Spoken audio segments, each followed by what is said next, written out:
दोस्तों एसआईआर सर्वे के बीच में अब चुनाव आयोग ने खुलेआम सुप्रीम कोर्ट को जवाब दे दिया है और कह दिया है कि आप हमें एसआईआर कराने से नहीं रोक सकते हैं। यानी कि चुनाव आयोग पूरी तरह से अब मनमानी पर उतर आया है। क्या कहा है चुनाव आयोग ने और सुप्रीम कोर्ट में क्या हलफनामा दायर किया है, जानेंगे। चंद्रकांत जी, अब चुनाव आयोग ने ऐसा क्या कह दिया है?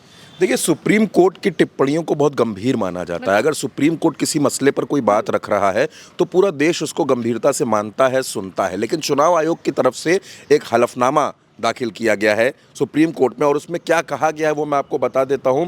साफ तौर पर यह कहा गया है कि सुप्रीम कोर्ट चुनाव आयोग को नहीं दे सकता एसआईआर कराने का निर्देश। ईसी ने दाखिल किया जवाबी हलफनामा। अब इसी की तरफ से क्या कहा गया, उन्होंने ये कहा गया है कि इस मामले में हस्तक्षेप न करने का आग्रह है। पहली बड़ी बात इसमें ये कही गई है।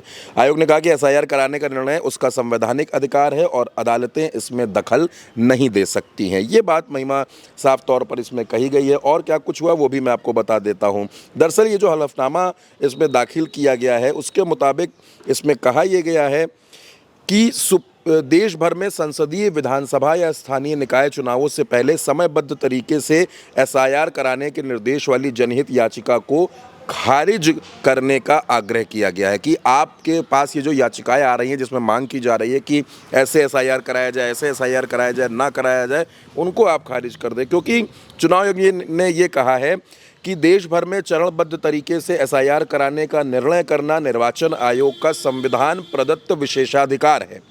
लिहाजा अदालतें इस तरीके से एसआईआर का निर्देश नहीं दे सकती। अगर अदालत ऐसा निर्देश देती है तो ये निर्वाचन आयोग के संवैधानिक क्षेत्राधिकार में अतिक्रमण के समान होगा। तो ये टिप्पणी सुप्रीम कोर्ट की तरफ से सामने आई है, जिसमें ये उन्होंने सुप्रीम कोर्ट में जवाब दिया है चुनाव आयोग ने। ये कहा गया और इसके साथ साथ ये भी कहा गया है कि मतदाता सूचियों का विशेष गहन पुनरीक्षण यानी एसआईआर का निर्देश देने की मांग की गई है, ताकि ये सुनिश्चित किया जा सके कि केवल भारतीय नागरिक ही राजनीति और देश की नीति तय करें, ना कि अवैध विदेशी घुसपैठिए। तो ये जवाब सुप्रीम कोर्ट में दाखिल किया है चुनाव आयोग की तरफ से किया गया है कि सुप्रीम कोर्ट हमको निर्देश नहीं दे सकता, क्योंकि ये हमारा संवैधानिक अधिकार है। और अगर ऐसा होता है, अगर अदालतें दखल देती हैं तो हम इसको ये माना जाएगा कि हमारे जो संवैधानिक अधिकार जो हमको संविधान ने दिए हैं उस पर ये अतिक्रमण के तरीके से है।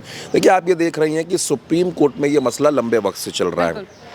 पहले चुनाव आयोग आधार कार्ड को नहीं मान रहा था, बाद में सुप्रीम कोर्ट ने टिप्पणी की। सुप्रीम कोर्ट ने कहा कि आधार को आपको वैध दस्तावेज मानना पड़ेगा। बड़ी लंबी उसमें भी जिरह थी, बहस थी, और फिर 12वें सबूत के तौर पर सुप्रीम कोर्ट के निर्देश पर चुनाव आयोग ने आधार कार्ड को माना और उसको जोड़ा। ये चर्चा असल में यहाँ से चल रही है कि बिहार में महिमा 65 लाख नाम काटे गए। जब 65 लाख नाम काटे गए तो उसमें विपक्ष ने सवाल उठाए। आपने ये भी देखा कि राहुल गांधी ने, तेजस्वी यादव ने वोटर अधिकार यात्रा निकाली और ये कहा कि आपके वोटों की चोरी हो रही है और इस तरीके का जो एसआईआर है हम इसे नहीं मानते, ये गलत है। तब से ये मसला जो है लगातार सुर्खियों में बना हुआ था। फिर राहुल गांधी ने एक प्रेस कॉन्फ्रेंस की, उन्होंने खुलासा किया कि भाई कर्नाटका में महादेवपुरा की सीट है, वहाँ पर इस तरीके से वोटों की चोरी की गई है। और सबसे बड़ी बात यह है कि बात इसमें सिर्फ विपक्ष की नहीं है महिमा। जेडीयू के सांसद, जेडीयू के विधायक, इसके साथ साथ चंद्रबाबू नायडू के बेटे नारा लोकेश, उन सब ने एसआईआर पर सवाल नहीं खड़े किए। ठीक है, अगर आप कराना चाहते हैं तो आप कराइए, टाइमिंग पर सवाल खड़े किए कि इसकी जो टाइमिंग है, जो चुनाव के ऐन मौके पर कराई जा रही है, ये गलत है। जेडीयू के सांसद हैं बांका से गिरधारी यादव, उन्होंने तो ये कहा कि ये फर्जीफिकेशन है, ये फर्जी काम है बिल्कुल। भाई ये इस तरीके से सर्वे कैसे हो सकता है चुनाव के ऐन मौके पर। तो बहुत से जब नाम काटे गए, और अब तो खबर महिमा ये भी आ रही है कि भारतीय जनता पार्टी उत्तर प्रदेश में अपने तरीके से एसआईआर कराने जा रही है कि उसके कार्यकर्ता घर घर जाकर सत्यापन करेंगे कौन जिंदा है, कौन मर गया, कौन कहाँ रहता है। ये काम तो चुनाव आयोग का है, ये काम चुनाव आयोग को करना चाहिए, लेकिन भारतीय जनता पार्टी के लोग ये करने जा रहे हैं। और इसका एक और उदाहरण सामने आता है महिमा, दिल्ली में बड़े पैमाने पर नाम काटे गए। दिल्ली में जब विधानसभा चुनाव हुआ तो बड़े पैमाने पर नाम काटे गए और नतीजा क्या हुआ उसके बाद वो आपके सामने है। महाराष्ट्र में क्या हुआ, महाराष्ट्र में बड़े पैमाने पर वोट जोड़े गए। ये राहुल गांधी भी आरोप लगाते हैं। राहुल गांधी आरोप लगाते हैं कि महाराष्ट्र में नाम जोड़कर और बिहार में नाम घटाकर, काटकर, डिलीट करके ये साजिश की जा रही है। भारतीय जनता पार्टी को जिताने के लिए ये साजिश होती है। जाहिर तौर पर राहुल गांधी विपक्ष के नेता हैं, वो ये सवाल उठाएंगे। लेकिन फिर जब ये पूरा मसला चल रहा था तो अखिलेश यादव ने कहा कि ठीक है, हमने तो 18,000 हल्फनामे दिए थे। उनका जवाब हमको क्यों नहीं दिया जा रहा है? जब आपको याद होगा, जब चुनाव आयोग की तरफ से कहा गया कि आप हलफनामा दीजिए, आप जो बात कह रहे हो, तो अखिलेश यादव ने कहा कि हमने तो दिया था। राहुल गांधी की बात आप छोड़िए, हमने तो दिया था, उस पर आप लोगों ने क्या किया?